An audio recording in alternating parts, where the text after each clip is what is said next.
Vamos juntos a imaginar que estamos allí al pie de la cruz. Vayamos a la escena de la cruz. ¿Sabes que Jesús fue crucificado alrededor de las 9 de la mañana? Justamente en la hora que se ofrecía el primer sacrificio. Recuerda que antes de la crucifixión había un sistema de sacrificios. Sacrificio en la mañana y sacrificio en la tarde. El primer sacrificio se realizaba a las 9 de la mañana, donde corderos eran muertos para poder expiar o para poder perdonar a todo el pueblo. Esos corderos que eran muertos representaban a Jesús. Por eso es que Jesús murió o fue clavado exactamente la hora que el primer cordero era muerto, 9 de la mañana. Solo que desde las 9 de la mañana hasta el mediodía dice que el sol brilló, ¿correcto? Pero al mediodía hubo una oscuridad inexplicable que cubrió toda la tierra. Justamente después de Jesús estar 3 horas clavado en la cruz. Ahora, él habla en 3 ocasiones distintas antes de que la oscuridad caiga sobre la tierra o sobre el Gólgota específicamente. Él habla allí 3 cosas. La primera está en Lucas capítulo 23, versículo 34. Muchos conocen esto como la primera palabra de Jesús allí en la cruz, pero hoy vamos a cambiarle ese título y vamos a colocarle como la primera oración de Jesús. Y esta primera oración en Lucas 23, versículo 34, dice así: y Jesús decía, Padre, perdónalos, porque no saben lo que hacen. Y allí continúa el texto diciendo que sus vestidos fueron repartidos. La primera cosa o la primera frase que Jesús exclama en el momento de mayor injusticia y de mayor dolor es la expresión de perdón. Padre, perdónalos porque no saben lo que hacen. Si tú creías que el perdón es ofrecido a quien lo merece, Jesús aquí me enseña que el perdón es ofrecido a quien no merece. El perdón es un regalo de Dios, inmerecido. Y de la manera como Dios nos perdona, nosotros tenemos que aprender a perdonar. El perdón no es un premio a alguien, no es la recompensa por lo que hiciste. El perdón es el perfume del cielo dado a aquellos que solamente te echan basura. Ahora es interesante que Jesús aquí ora por aquellos que lo están maltratando. Mira qué interesante. Cuando nosotros oramos por aquellos que nos maltratan, lo que hacemos es cerrar cualquier herida que las personas abrieron en nuestra vida. Hay una expresión que me encanta. Dice que el perdón cierra la herida, pero la oración cicatriza la herida. Y cicatrices no duelen más. Jesús comienza aquí esta serie de 7 cosas que va a mencionar en la cruz con una oración. Y Él ora por sus enemigos. Oran por aquellos que están cometiendo la mayor injusticia con Él. Por aquellos que le están causando dolor. Jesús ora por ellos. Ahora, luego Jesús dirige una promesa a uno de los ladrones o malhechores que están allá a su lado. A partir del versículo 39 hasta el versículo 43 encontramos la historia que uno decía, si tú eres el Cristo, sálvate a ti mismo y sálvanos a nosotros. Y el otro le dice, ¿cómo tú no temes estando en la misma condición? Él es justo, en fin. Y allí Jesús le hace una promesa a ese ladrón que le reconoce que él es inocente, que él está muriendo sin culpa. ¿Y qué cosa es lo que le está diciendo? Primero este ladrón arrepentido le dice, acuérdate de mí cuando vengas en tu reino. Al decirle cuando vengas en tu reino, está reconociendo que Jesús es rey. Ahora, cuando dice acuérdate de mí cuando vengas, está hablando de la segunda venida. Está reconociendo que este hombre que estaba muriendo a su lado es el Dios encarnado que iba a resucitar y iba a volver. Él creía en la segunda venida de Jesús. Por eso Jesús le promete y le dice, de cierto te digo, hoy que tú estarás conmigo en el paraíso. Hay muchos que confunden ese texto y piensan que Jesús ese mismo día los llevó al paraíso y que el ladrón está en el paraíso. Y no es así. El texto dice, de cierto te digo. En sí, la palabra griega es de cierto te digo hoy. Ese día Jesús le promete, tú estarás, ese estarás está en tiempo futuro, conmigo en el paraíso. ¿Y cómo puedo saber de esto? Cuando voy a Juan capítulo 20, dice que cuando María Magdalena se acerca a Jesús para poder tocarle, Jesús le dice, no me toques, porque aún no he subido al Padre. Entonces, ¿de dónde sale la idea que el ladrón fue el mismo viernes al cielo? Porque el día domingo cuando resucita, Jesús le dice, aún no he subido. ¿Comprendes? Entonces la promesa Jesús hizo en ese día a un pecador arrepentido. Fíjate la conexión que hay entre la primera palabra y la segunda. La primera, Él perdona y Él pide al Padre que perdone a aquellos que están actuando con ignorancia. La segunda es una promesa de perdón. No importa el pasado que hayas tenido en la vida. No importa si todo has hecho mal. Por la gracia de Dios tú puedes encontrar salvación y el cielo estará lleno de grandes pecadores arrepentidos. Ahora fíjate, ¿cuántos de los fariseos que practicaban todo, los ritos, ceremonias y la ley, estarán perdidos? Y este ladrón estará en el cielo. Con esto no significa que tú vas a hacer todo lo que quieras en la vida, porque al final la salvación está garantizada para ti. La salvación está garantizada para aquel que se arrepiente de corazón. Hay algunas personas que dicen, yo me arrepentiré cuando voy a morir, ahí voy a pedir perdón. Número 1, ¿cómo sabes que habrá un arrepentimiento sincero? Número 2, ¿cómo sabes en qué circunstancias vas a morir? ¿Cómo sabes si te va a dar tiempo para arrepentirte? Hay situaciones específicas donde las personas cuando están muriendo piden perdón y Dios los salva, claro que sí. Pero también Dios quiere evitarnos las heridas que el pecado nos deja, las marcas que el pecado nos deja. Él tuvo que morir pagando la consecuencia de su pecado, aun cuando al final encontró la salvación. Pero ahí está la promesa para, no importa aquel que ha caído en lo profundo de la vida, hay oportunidad, hay esperanza. Y la tercera palabra de Jesús, obviamente, es el cuidado que le da a su madre a través del discípulo Juan. En Juan capítulo 19, versículo 25 al 27, allí dice que Jesús se encarga a su madre para Juan. Bueno, hasta ahí es cuando llega la oscuridad, o sea, es el mediodía. Y es interesante, cuando el sol se oculta o una nube oculta la luz del sol, y hay oscuridad sobre la tierra, Jesús guarda silencio durante 3 horas. Ojo, fue crucificado a las 9 de la mañana. Hasta las 12, Él mencionó 3 palabras. Al mediodía hubo tinieblas sobre la tierra. Y cuando hubo tinieblas sobre la tierra, también hubo silencio en Jesús. Y luego de esas 3 horas, Jesús eleva una segunda oración. Y vamos a esa segunda oración. Mateo capítulo 27. En el versículo 46 encontramos esa segunda oración. Y ahí dice que era cerca de la hora 9. Jesús clamó a gran voz diciendo, Elí, Elí, lama sabactani.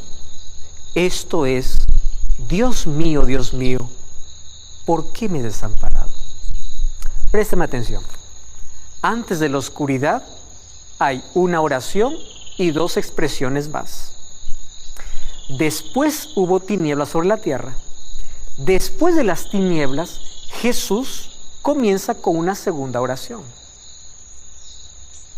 Y después de esta oración, habla por 5ª vez, o por 4ª vez. De allí en Juan 19:28 dice, tengo sed. Y de ahí va a decir, Padre, en tus manos encomiendo mi espíritu.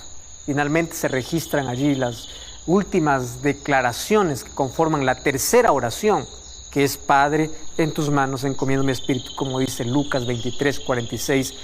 Y la palabra consumado es, para completar ahí las 7, que está en Juan capítulo 19, versículo 30. Ahora, lo que quiero decirte es lo siguiente. Durante el periodo de 6 horas que Jesús estuvo en la cruz, desde las 9 de la mañana hasta las 3 de la tarde, porque es más o menos a las 3 de la tarde donde Jesús muere. ¿Y por qué las 3 de la tarde? Porque era la hora del segundo sacrificio. Y allí Jesús muere y el velo del templo se rasga en dos, como diciendo: a partir de hoy no necesitamos más de sacrificios animales. Por eso Jesús muere justamente en la hora del segundo sacrificio. Entre el primer sacrificio y el segundo sacrificio hubieron 7 palabras de Jesús, o 7 expresiones, 7 frases. De las 7 frases, 3 oraciones. La primera oración: Padre, perdónalos porque no saben lo que hacen. La segunda oración: Dios mío, ¿por qué me has desamparado?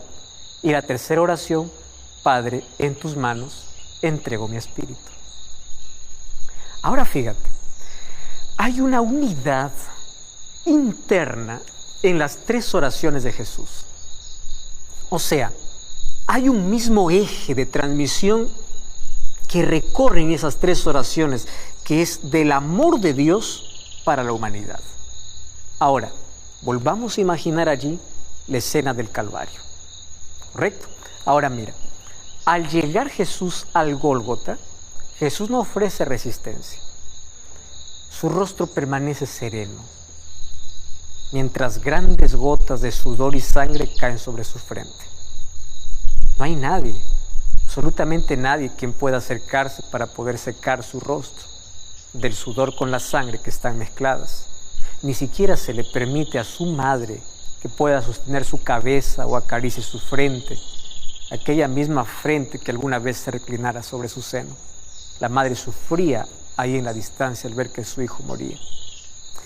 Pero tampoco se escucha las palabras de simpatía, aquellas palabras que alguna vez alientan el corazón humano.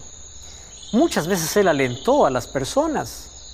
Ahora fíjate, en lugar de eso, los soldados, ellos están siguiendo el libreto que tienen.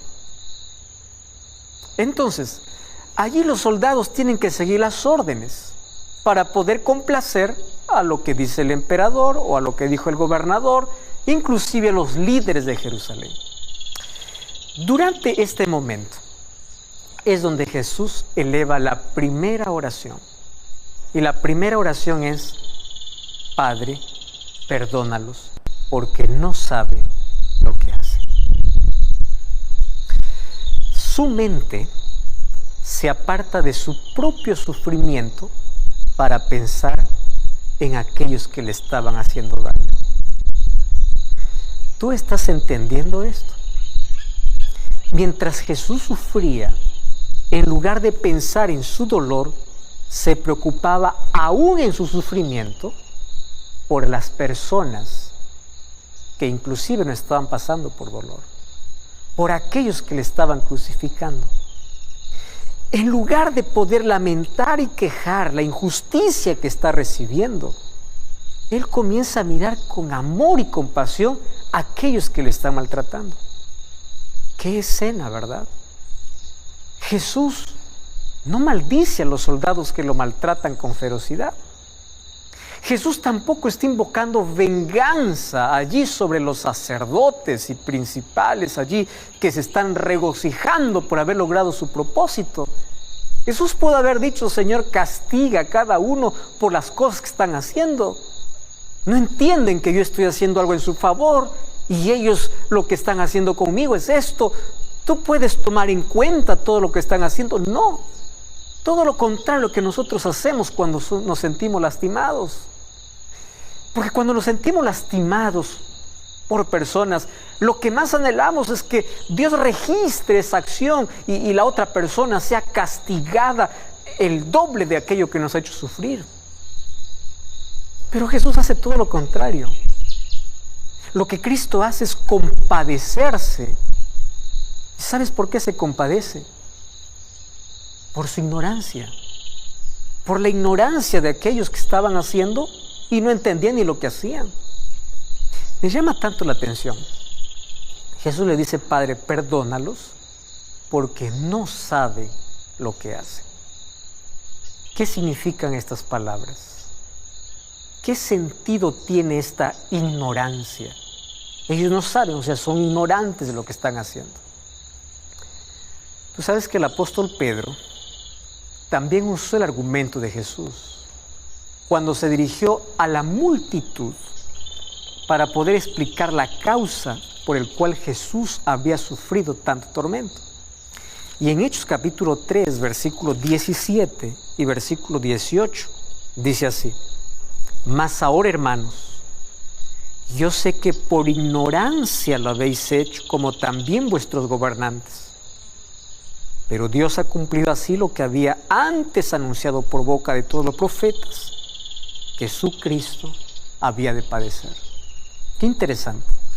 Jesús dice: Padre, perdónalos porque son ignorantes. El apóstol Pedro, cuando habla su sermón de arrepentimiento para todas las personas que están escuchando, le dicen: por ignorancia lo hicieron. Mira lo que es interesante entender aquí. Dios perdona nuestros tiempos de ignorancia. Lo que no puede perdonar son nuestros actos. Él perdona incluso nuestros pecados conscientes. El problema acontece cuando nosotros conocemos y tenemos la luz, sabemos lo que tenemos que hacer, no somos más ignorantes y rechazamos la luz y persistimos en la oscuridad. El libro de Juan capítulo 3, Jesús cuando explica a Nicodemo le dice: la condenación vino al mundo porque esta gente amó más las tinieblas que la luz, despreciaron la luz. Por ignorancia ellos están haciendo lo que están haciendo porque no entienden. Pero hoy todavía habrán personas ignorantes. Hay tantas personas que hoy dicen ser ignorantes, pero tienen todo el conocimiento. Claro, porque la tecnología se ha encargado de poder llevar el mensaje a cada persona. Tú has tenido contacto con algún libro, con la Biblia, con tu familia que es cristiana. O sea, ya aquella ignorancia pasó. Ahora, una de las cosas que quiero que tú entiendas es que Dios puede perdonar cualquier pecado, pero no todas las excusas. Las excusas nos impiden recibir el perdón de Dios. Porque Dios quiere traernos su luz, quiere sacarnos de la ignorancia, quiere sacarnos de las tinieblas, y tú te resistes y dices: no quiero. Entonces, cuando uno resiste a la luz, persiste en la ignorancia, ahí entra un problema grave. Ahora, ¿cuán profundo es el abismo entre Dios y los hombres? La ignorancia que remite a nuestra condición humana. Y aquí viene un asunto interesante, mira bien. Nosotros jamás buscaríamos a Dios si no fuera porque Dios nos buscó primero. Jamás elevaríamos una oración si antes primero no escucháramos su voz. Jamás nosotros la amaríamos sin antes sentir primero su amor en nuestro corazón. O sea, todo lo que nosotros hacemos es respuesta a lo que Dios hace, porque nosotros vivimos en ignorancia. Y cuando Dios nos saca de la ignorancia, comienza una respuesta humana.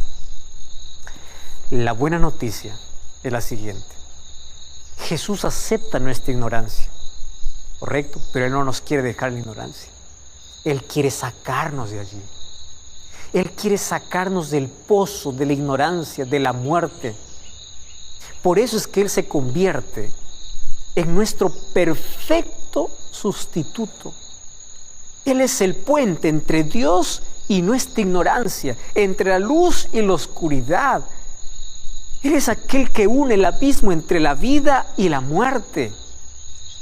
Y sus palabras de compasión por la ignorancia, esa ignorancia profunda en la cual se halla la condición humana, ahí estallan en un grito de plegaria intercesora, de oración, diciendo: Padre, perdónalos. No saben lo que hacen, pero yo los voy a sacar de esa ignorancia. Y si ellos no quieren responder, un día van a dar cuenta por la respuesta que no dieron, pero ahora perdónalos porque no saben lo que están haciendo. Y la primera oración de Jesús es la base para la segunda oración de Jesús. Mira lo que sucede. Jesús no solamente tiene el deseo de interceder por los pecadores allí, pidiéndole al Padre que los perdone, sino que también tiene el poder de introducirse en las tinieblas del abandono de Dios para recuperarse o para sentir lo que el ser humano siente. Él sintió como todo ser humano. Y es por eso que Él llevó cautiva la muerte. Él venció. ¿Y por qué venció a la muerte? Bueno, para darnos la victoria y la esperanza de salvación. O sea, Jesús se introdujo en las tinieblas del abandono de Dios como hombre y allí conquistó la muerte. De esas tinieblas emerge la segunda oración. Dios mío, ¿por qué me has desamparado? ¿Y cuál es la paradoja del abandono del Padre al Hijo? ¿Cómo nosotros podemos entender esta paradoja que existe entre, acaso Dios lo abandonó a Jesús? ¿Acaso Jesús fue abandonado por el Padre? Fíjate lo que sucede. Mateo registra el silencio y la oscuridad por lo menos por 3 horas, desde el mediodía hasta las 3 de la tarde. Ahora, nosotros no sabemos qué cosa es lo que sucedió debajo de ese velo de tinieblas. Lo que sabemos es que la oscuridad veló la agonía ante los ojos de la humanidad por toda aquella crueldad humana que habían hecho con Jesús. El Padre cubrió los cielos en señal de luto. Ahora imagina la escena. Jesús está casi muerto. Y allí cuando de pronto un clamor con un quejido rompe el silencio de aquella noche oscura, de aquella espesa oscuridad. Y las palabras son insuficientes para poder ilustrar esa paradójica emoción. Esa paradójica emoción que está ahí entre la confianza y la sensación de abandono. Porque Jesús siente que el Padre lo ha dejado. Pero Él se aferra a Él. Y ahí está la paradoja, ¿verdad? Porque nosotros cuando sentimos que Dios nos deja, abandonamos a Dios. Eso es nuestra naturaleza humana.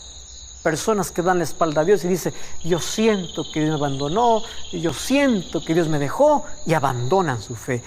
Jesús también tuvo ese sentimiento de soledad, esa angustia profunda de también sentir el abandono del Padre.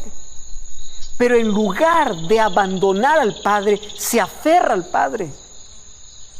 ¿Cómo se llama eso? Fe. Y su fe ahí como hombre, no como Dios, sino como hombre, alcanza su clímax en esa hora suprema, cuando allí está cargado de una misteriosa carga del pecado y siente el abandono del Padre. Por eso es que él logra exclamar en agonía, Dios mío. ¿Entiende la relación? Dios mío, él se sigue aferrando. Yo no entiendo lo que está pasando, pero tú sigues siendo Dios, tú sigues teniendo el control. Aun cuando no te sienta, tú eres mío, tú eres mi Dios, yo me aferro a ti. Y esta es la paradoja de la oración de Jesús. Jesús siente el abandono, pero Él se aferra al Padre, porque sabe que aunque Él sienta, Él tiene que seguir creyendo que el Padre nunca lo abandonó. Eso es lo que necesitamos aprender, porque a menudo los seres humanos confiamos más en nuestros sentimientos y abandonamos la fe. Hay personas que dicen, yo siento. Jesús mismo sintió. Pero el asunto es entre nuestros sentimientos y nuestra confianza. ¿Qué cosa es lo que tiene que sobresalir? Nuestra confianza en Dios. La vida cristiana no es una vida de sentimientos, es una vida de fe. El justo por la fe vivirá. Es continuar en la vida, aun cuando no tengo todas las respuestas. Es avanzar, es confiar, aun cuando no lo entienda todo. Es continuar sabiendo que Dios está al control de todo, aun cuando no entienda lo que sucede. Es aferrarme a Él en la hora de más densa oscuridad, aun cuando solamente escuche silencio, cuando quiere escuchar respuestas. Es decir, Dios mío, tú sigues siendo mi Dios, aun cuando mis sentimientos digan que estoy abandonado, yo sigo creyendo que tú estás. En esa hora terrible, Jesús lleva en su propia conciencia el máximo castigo, que es la separación de Dios, que es la muerte definitiva o la segunda muerte, como dice Apocalipsis 26. Te voy a explicar por qué. Si la muerte de Cristo hubiera sido como la muerte de cualquier otro ser humano, hubiera sido como la muerte de un mártir, sin la conciencia del abandono de Dios. Su muerte no habría sido consecuencia como consecuencia de los pecados de los hombres.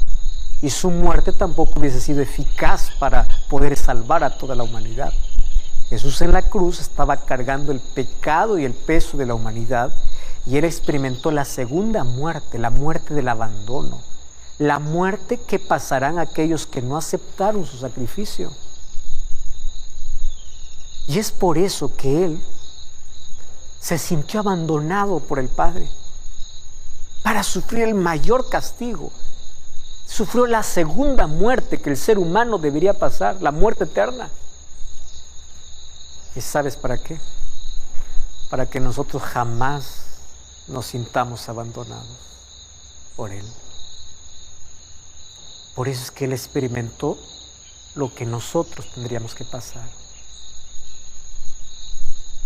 Por eso es que Él entiende nuestro dolor, nuestra angustia. Y Él entiende cuando incluso de nuestros labios sale aquella súplica: Dios mío, ¿dónde estás? ¿Por qué permites esto? Y luego viene la tercera declaración, que es la última oración de Jesús en la cruz. Padre, en tus manos encomiendo mi espíritu. Y sabes que luego registra Juan las palabras que Jesús dice: consumado es, que eso conforma también la última oración de Jesús. Padre, en tus manos entrego, todo está terminado, todo está consumado. Esta expresión revela que su muerte fue una elección.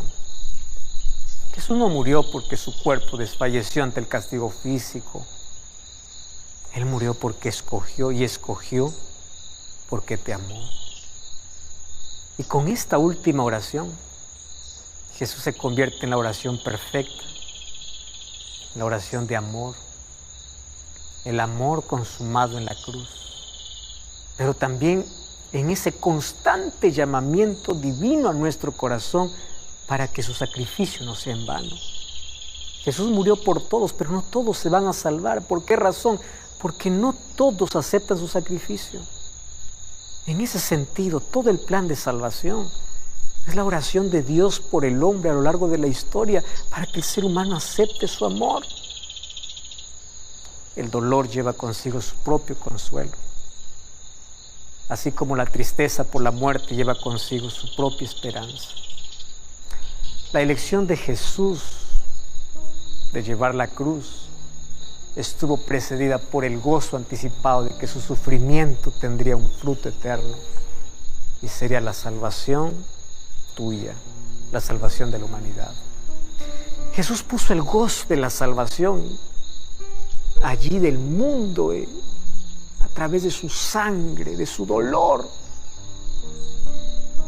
para que a través de sus sufrimientos hoy nuestra vida pueda tener esperanza y pueda tener sentido.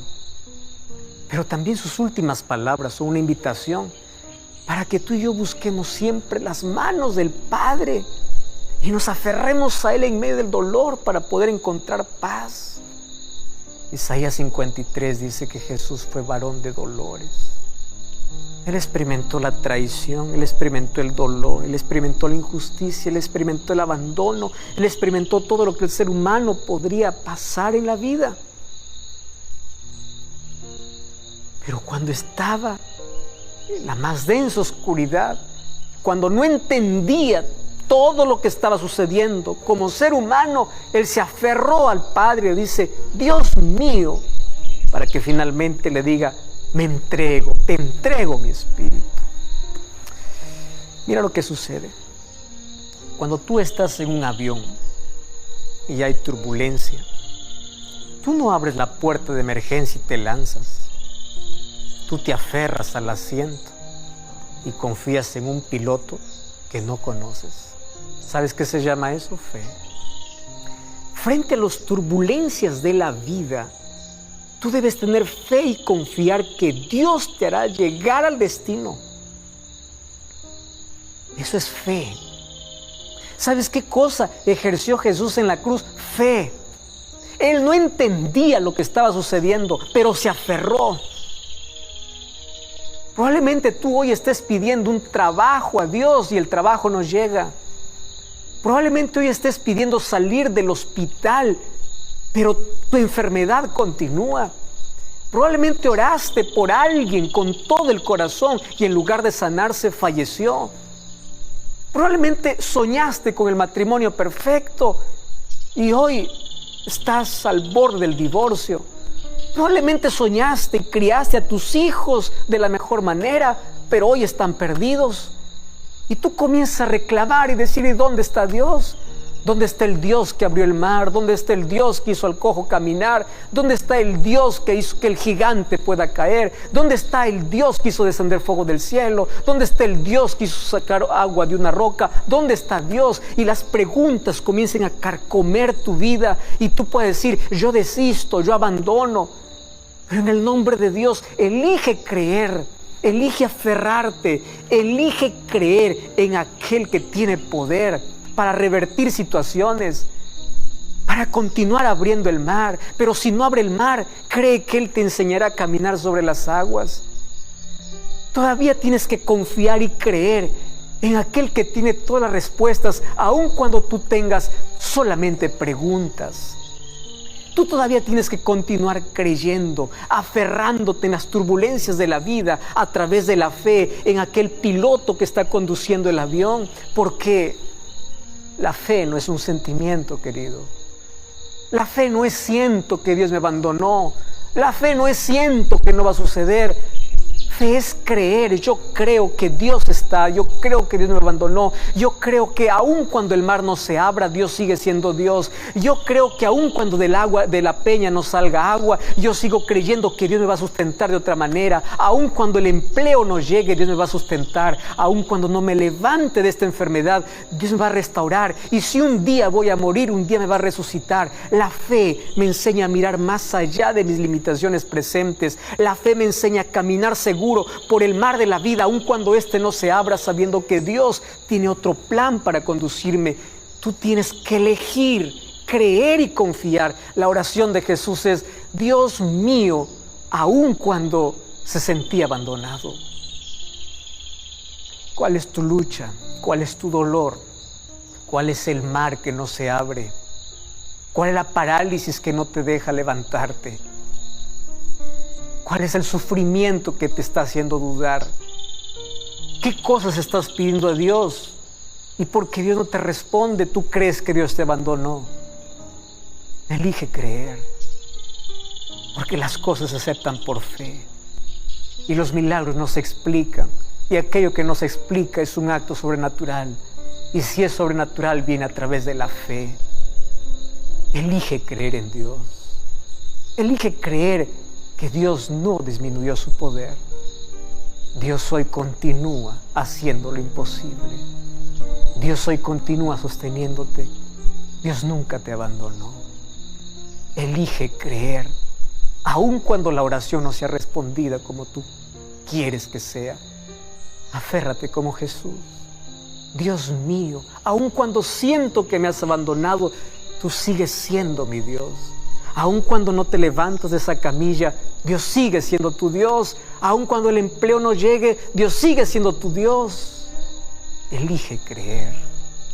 Mientras mi esposa canta esta linda música, yo voy a estar orando por ti. Aférrate a Jesús. Elige creer en Él.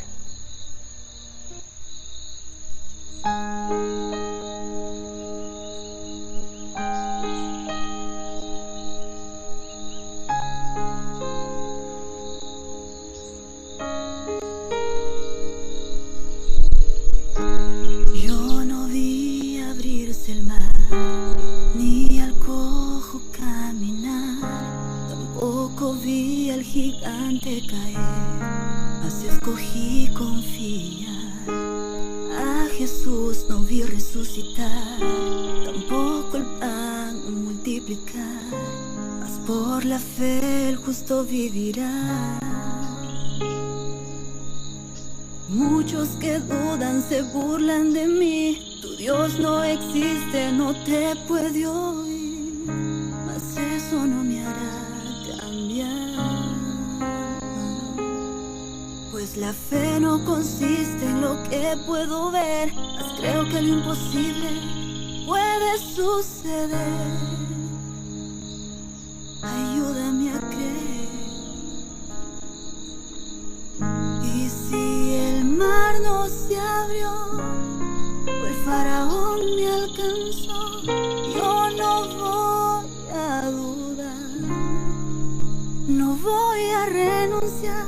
Y si el gigante no cayó, si el fuego me alcanzó, y si yo muero aquí, sé que mañana viviré.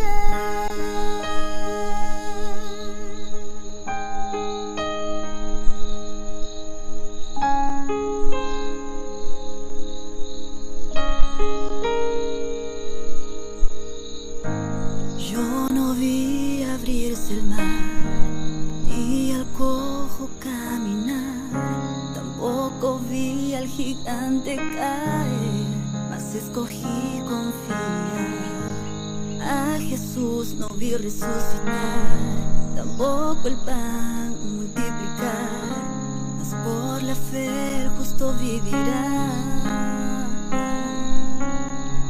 Muchos que dudan se burlan de mí. Tu Dios no existe, no te puede oír, mas eso no me hará cambiar. Pues la fe no consiste en lo que puedo ver, mas creo que lo imposible puede suceder. Bienaventurado el que cree sin ver. Se abrió, o el faraón me alcanzó, yo no voy a dudar, no voy a renunciar. Y si el gigante no cayó, si el fuego me alcanzó, y si yo muero aquí, sé que mañana viviré. Señor, deseo confiar, no puedo sola, Señor. Prometo y caigo, Señor. No puedo más confiar en mí.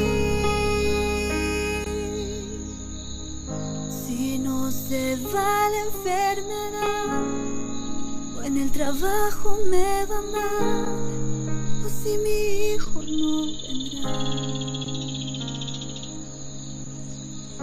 o si mi barco ya falló,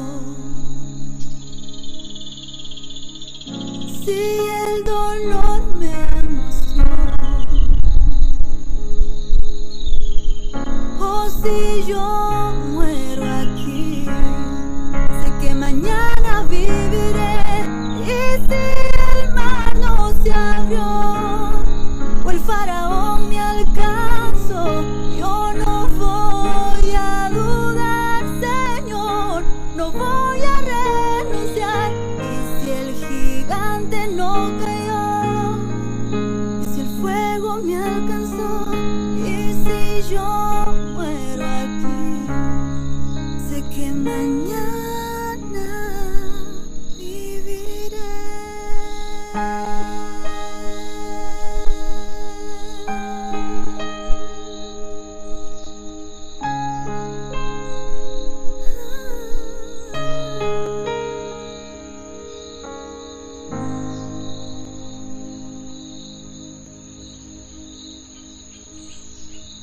elijo creer. Sabes que Jesús me enseña que aun cuando todas las circunstancias sean desfavorables para la vida, agarrarse de Dios es una elección. En las turbulencias de la vida, tú no puedes salir por la puerta del avión. Sigue aferrándote por medio de la fe, sabiendo que el piloto te llevará a tu destino. Aun cuando las cosas no salgan como tú esperas, nunca abandones la fe. Sigue aferrándote a Cristo. Sigue aferrándote a Dios. Él nunca te abandonó. Si por las circunstancias de la vida quieres desistir, si por las oraciones que presentaste piensas que Dios no te respondió, si solamente escuchas silencio en lugar de respuestas, sigue creyendo. Dios tiene un mejor plan para ti. Nunca abandones la fe. Cree. Esa es una elección que todos los días debes tomar. Yo quiero orar para que juntos podamos ser fortalecidos por Dios en medio de las mayores circunstancias y peores circunstancias de la vida. Que la luz de la esperanza pueda brillar, que la fe pueda brillar en medio de tanto caos. Podemos orar. Gracias, Señor, por tu palabra. Gracias por enseñarnos a confiar desde tu propia experiencia. Hoy colocamos nuestra vida en tus manos. Y aun cuando no entendemos muchas cosas, elegimos creer, elegimos continuar, elegimos aferrarnos a ti. Sana nuestro corazón herido, danos tu consuelo y llena nuestro corazón de esperanza. En el nombre de Jesús. Amén. Gracias por acompañarme en este programa. Como siempre, te invito a buscar una iglesia adventista del séptimo día para seguir aprendiendo el plan que Dios tiene para la vida. Y recuerda que la verdad te da libertad y te prepara para la eternidad. Hasta la próxima.